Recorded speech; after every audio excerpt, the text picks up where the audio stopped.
UP विधानसभा चुनाव में लगातार बड़े बड़े दावे कर रहे सुहेलदेव भारतीय समाज पार्टी के मुखिया ओम प्रकाश राजभर ने अब एक ऐसा दावा कर दिया जिसे सुनकर कोई भी भौचक्का रह जाए।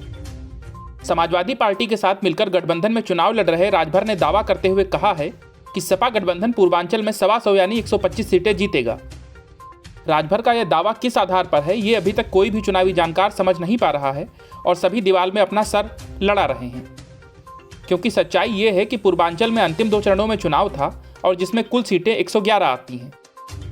फिर बड़बोले राजभर ने किस आधार पर और कहां की 125 सीटें जीतने का दावा किया है, ये सिर्फ भगवान ही समझ सकते हैं।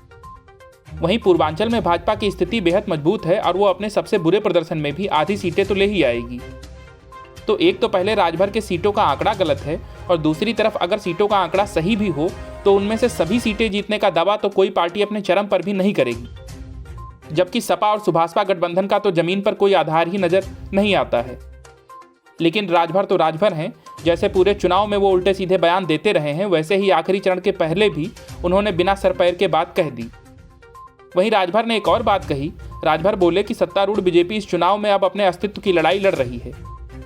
वाराणसी और गोरखपुर को लेकर उन्होंने कहा कि गोरखपुर में इनकी हालत खराब है और वाराणसी से सफाया तय है, जबकि वाराणसी प्रधानमंत्री मोदी का चुनावी क्षेत्र है।